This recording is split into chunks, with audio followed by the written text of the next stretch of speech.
Des parcours inspirants, des réussites locales, l'économie se raconte avec passion dans l'Instant Périscope, une émission en partenariat avec DKL. Anthony Arnu du Périscope, bonjour Anthony. Bonjour Pascal. Et là, vous venez avec quelqu'un qui est connu comme le loup blanc en Alsace, j'allais dire. Oui, même outre-frontière et sur le plan national, je pense. Donc René Hans, qui dirige l'entreprise Capital Initiative, est un personnage haut en couleur, un vrai défenseur de l'entreprise. C'est son combat. Voilà, il en a fait son combat. Et aujourd'hui, c'est celui qui incarne le plus cette fonction. Alors, nous, avec le Périscope, il me semble qu'on est dans la même lignée, mais vraiment, je pense qu'il est 2 crans au-dessus de nous.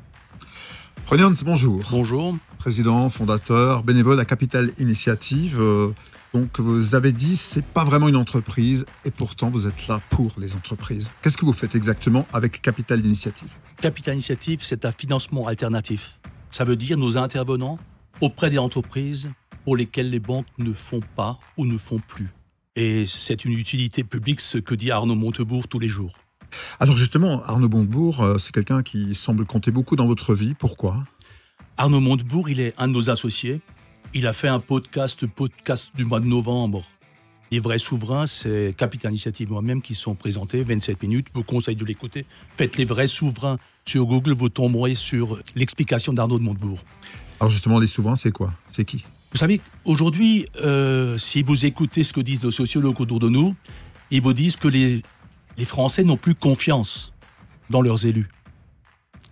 Et les choses vont se faire, le renouveau tant attendu ne va pas se faire par en haut et par en bas.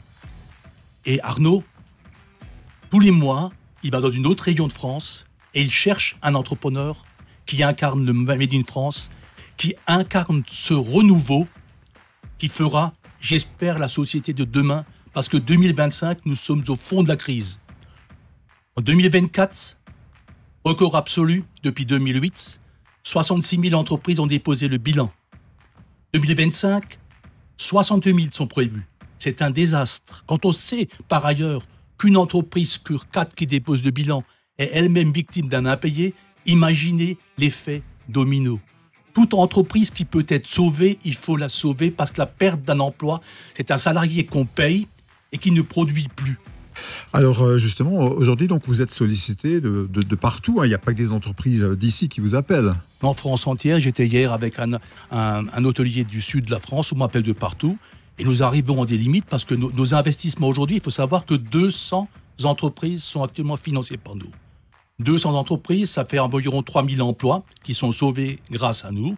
Et nous atteignons un niveau maximum de ce que nous pouvons faire. Et j'ai du mal à répondre aux demandes qui viennent maintenant. Il me faut du financement bancaire. Il me faut aussi de nouveaux associés qui viennent me rejoindre pour mener à terme ce qui est, je le rappelle, d'utilité publique parce que les temps qui courent sont horribles pour notre pays et la misère va s'installer si ces entreprises se plantent. Depuis quelque temps, on entend le discours d'entrepreneurs, de chefs d'entreprise, de représentants du MEDEF, de la CPME, qui disent que les entrepreneurs ne sont pas entendus des politiques. Pourquoi, à votre sens ? Mais l'entreprise n'intéresse personne. Je suis content que vous, ici, vous fassiez témoigner des entrepreneurs. Seuls 3% des Français sont capables de créer une entreprise. Et donc, parler d'un entrepreneur, ça n'a aucun charme, n'est-ce pas ? Ça séduit personne. Et c'est malheureux. C'est malheureux parce que ce sont les héros des temps modernes. Heureusement que Arnaud, tous les mois, il fait son podcast pour mettre en avant des gens qui ne demandent qu'à travailler. Est-ce que vous pensez qu'un jour, justement, des entrepreneurs pourraient être au pouvoir en France ? Beaucoup le pensent. Moi, je pense que non. Parce qu'un entrepreneur, je disais tout à l'heure en aparté, je travaillais 35 heures. Je travaille 35 heures maintenant en bénévole, je travaillais 70 heures avant. Un entrepreneur qui est dans son entreprise, il a mis son âme. Le patron de petite entreprise, il a mis son âme dans l'entreprise et c'est sa vie. Quitter le lieu où il excelle pour faire autre chose, il ne pourra pas revenir. Le fonctionnaire retrouve son poste, c'est facile. Souvent, ils sont parachutés ailleurs, ce n'est pas le cas. Et tous les entrepreneurs que j'ai vus dans ma longue carrière faire autre chose que l'entreprise ont toujours eu des difficultés dans leur entreprise. Comment ça a commencé, Capital Initiative ? J'étais vice-président de la CPME Alsace et des entrepreneurs en difficulté venaient toquer à ma porte, appeler à l'aide. c'était toujours le fisc, les normes, parce que les normes dans les hôtels-restaurants, 3000 devraient fermer en France, vous le savez. L'État a bien imposé des normes, mais personne ne se soucie de leur financement. Donc là, il y a un problème grave. Je dis bien souvent que l'hôtelier qui est sous menace de fermeture administrative est en danger. Et ne rien faire pour lui, c'est non d'assistance à personne en danger. Comment un État peut imposer des travaux sans se soucier de son financement? Donc, fisc, normes et banque, c'est les 3 sujets qui venaient. Alors au départ, on s'est dit comment on va faire pour répondre à ça. Je prenais le téléphone, j'appelais Pierre, Paul et Jacques, il manquait 10, 20, 30 000 euros, et on mettait de l'argent ensemble. C'était de l'artisanat, on a essuyé des cadres, on a mal fait. C'est que à l'époque où Novelli était ministre PME, qui m'a ouvert les portes de Bercy pour monter un système de financement alternatif qui mérite ce nom. Il me disait, René, tu seras bon quand tu seras de nature à séduire des investisseurs. Donc on a monté ce système qu'on appelle le rachat temporaire d'actifs. Et depuis 2014, l'entreprise marche très bien. On a aussi eu un autre chiffre récemment, plus d'1 million de nouvelles entreprises créées l'an dernier, malgré ce contexte. Bon, ce sont forcément des petites structures généralement. Un commentaire par rapport à ça? Il faut prendre ce chiffre avec prudence. Bien sûr, on se gargarise des statistiques qui paraissent bonnes. L'entrepreneur qui crée son entreprise en France, c'est malheureusement quelqu'un qui crée uniquement son emploi. Combien de consultants, combien de personnes, c'est des auto-entrepreneurs justement que crée mon ami Hervé Novelli, mais c'est des gens qui vont créer leur job. Ce n'est pas une entreprise en tant que telle.